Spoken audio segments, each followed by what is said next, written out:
बच्चों, आज की सामान्य हिंदी कक्षा 11 में हम सूरदास जी का जीवन परिचय पढ़ते हैं। तो आइए पढ़ते हैं सूरदास का जीवन परिचय। सूरदास के जन्म स्थान एवं जन्म तिथि के विषय में बहुत मतभेद है। कुछ विद्वानों ने इनका जन्म वैशाख सुदी संवत 1535 विक्रमी या सन 1478 ईस्वी में रूडकता आगरा नामक ग्राम के एक ब्राह्मण कुल में माना है। कुछ विद्वान सिही नामक स्थान को सूरदास का जन्म स्थान मानते हैं। इनके पिता का नाम पंडित रामदास सारस्वत था। सूरदास जन्म से ही अंधे थे या नहीं, इस संबंध में भी अनेक मत हैं। कुछ लोगों का मत है कि प्रकृति तथा बाल मनोवृत्तियों एवं मानव स्वभाव का जैसा सूक्ष्म और सुंदर वर्णन सूरदास ने किया है, वैसा कोई जन्मांध व्यक्ति नहीं कर सकता। सूरदास जी वल्लभाचार्य के शिष्य थे। उनके साथ ही मथुरा के गऊ घाट पर श्रीनाथ जी के मंदिर में रहते थे। पहले ये विनय के पद गाया करते थे, किंतु वल्लभाचार्य के संपर्क में आने पर श्री कृष्ण लीला का गान करने लगे। सूरदास नित्य पद बनाकर उसे इकतारे पर गाकर भगवान की स्तुति करते थे। सूरदास की मृत्यु संवत 1640 विक्रमी या सन 1583 ईस्वी में हुई थी। तो बच्चों, इस तरह से सूरदास का जन्म 1478 ईस्वी और मृत्यु 1583 ईस्वी में हुई थी। नागरी प्रचारणी सभा, काशी की खोज तथा पुस्तकालय में सुरक्षित नामावली के आधार पर सूरदास के ग्रंथों की संख्या 25 मानी जाती है, किंतु इसमें से 3 ही ग्रंथ उपलब्ध हैं: सूरसागर, सूरसारावली, साहित्य लहरी। सूरसागर एकमात्र ऐसी कृति है जिसे विद्वानों ने प्रमाणिक माना है। इसमें लगभग 1.25 लाख पद हैं, लेकिन 10,000 पद ही उपलब्ध हो पाए हैं। इस संपूर्ण सूरसागर एक गीत काव्य है। इसके पद तन्मयता के साथ गाए जाते हैं। सूरसारावली यह ग्रंथ अभी तक विवादास्पद स्थिति में है, किंतु कथावस्तु, भाव, भाषा शैली और रचना की दृष्टि से निसंदेह यह सूरदास की प्रमाणिक रचना है। इसमें 1107 पद हैं। इसमें कृष्ण की संयोग लीलाओं का अत्यंत मनोरम वर्णन किया गया है।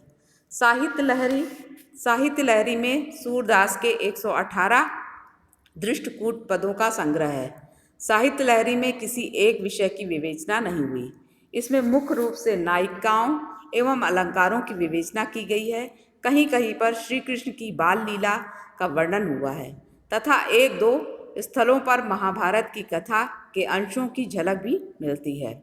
उपर्युक्त के अतिरिक्त सूरदास की द्वारा रचित गोवर्धन लीला, नाग लीला, पद संग्रह, सूर पच्चीसी आदि ग्रंथ भी प्रकाश में आए हैं। परंतु सूरदास जी को ख्याति सूरसागर से ही प्राप्त हुई है। हिंदी काव्य जगत में सूरदास कृष्ण भक्ति की अगाध एवं अनंत भावधारा को प्रवाहित करने वाले कवि माने जाते हैं। इनके काव्य का मुख्य विषय कृष्ण भक्ति है।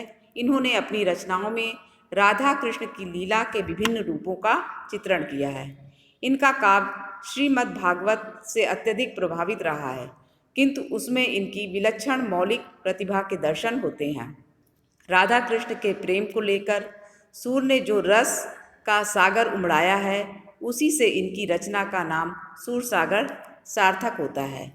इनका बाल वर्णन बाल्यावस्था की चित्ताकर्षक झांकियाँ प्रस्तुत करता है। इस प्रकार के पदों में उल्लास, उत्कंठा, चिंता, ईर्ष्या आदि भावों की जो अभिव्यक्ति हुई है, वह बड़ी स्वाभाविक, मनोवैज्ञानिक एवं हृदयग्राही है।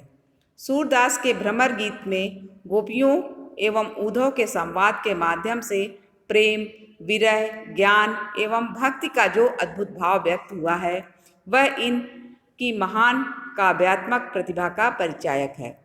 सूर्य संयोग और वियोग दोनों ही श्रृंगारों के चित्रण में सिद्धहस्त थे।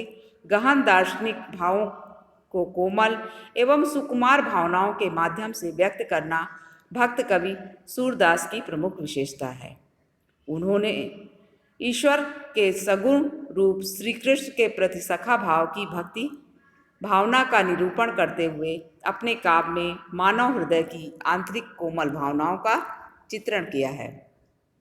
सूर की भाषा कहीं कहीं अवधी, संस्कृत, फारसी आदि भाषाओं के सम्मिश्रण मिलते हैं, परंतु भाषा सर्वत्र सरल एवं प्रवाहपूर्ण है। ब्रज भाषा में जो निखार सूर के हाथों में है, वैसा निखार अन्य कहीं देखने को नहीं मिलता। श्री कृष्ण की बाल लीलाओं का वर्णन करते समय जन्म से लेकर किशोरावस्था तक कृष्ण का चरित्र तो किसी को भी ईर्ष्याल बनाने की क्षमता रखता है। बालहट, गोचरण, वन से प्रत्यागमन, माखन चोरी आदि के पदों का लालित सूर के अतिरिक्त अन्यत्र दुर्लभ है। सूर ने मुक्तक काव्य शैली को अपनाया है। कथा वर्णन में वर्णात्मक शैली का भी प्रयोग किया है। अलंकारों की दृष्टि से सूर्य के काव्य में उपमा, उत्प्रेक्षा, प्रतीप, व्यतिरेक, रूपक, दृष्टांत तथा अर्थांतरन्यास आदि अलंकारों का प्रयोग प्रचुर मात्रा में हुआ है। छंदों में रोला, छप्पय, सवैया, धनाक्षरी आदि प्रमुख हैं। भाव विभोर और आत्मविस्मृत गोपियों के दही लेख के स्थान पर कृष्ण लेख की पुकार लगाना, गोपियों का तीर कमान लिए वनों उपवनों में पिक चातकों को बसेरा न ले पाने हेतु मारा मारा फिरना, प्रेम की तल्लीनता के ऐसे सजीव उदाहरण सूर साहित्य के अतिरिक्त अन्यत्र कहीं भी दुर्लभ हैं। महाप्रभु वल्लभाचार्य के पुत्र गोस्वामी विट्ठल नाथ ने चार अपने पिता के और 4 अपने शिष्यों को मिलाकर 8 बड़े भक्त कवियों का 8 छाप बनाया था। सूर उन कवियों में अग्रगण्य कवि थे। वास्तव में कृष्ण भक्ति कवियों में सूर की रचना सूरसागर, श्रीमद् भागवत जैसा ही सम्मानित स्थान पाती रहेंगी। शब्दों द्वारा अपने चरित नायक की माधुर्य मूर्ति को पाठकों के नयनों के सम्मुख उपस्थित करने में सूर की सफलता अद्वितीय है। सूर ने तत्कालीन परिस्थितियों से खिन्न समाज का मन भगवान की हंसती खेलती लोकरंजक मूर्ति दिखाकर बहलाया और इस प्रकार आगे चलकर भगवान के लोक रक्षक स्वरूप की प्रतिष्ठा हेतु बड़ी ही अच्छी पृष्ठभूमि उपस्थित की है। जयदेव, चंडीदास, विद्यापति और नामदेव की सरस वाग्धारा के रूप में भक्ति श्रृंगार की जो मंदाकिनी कुछ विशिष्ट सीमाओं में बंद कर प्रवाहित होती आ रही थी, उसे सूर ने जनभाषा के व्यापक धरातल पर अवतरित करके संगीत और माधुर्य से मंडित किया।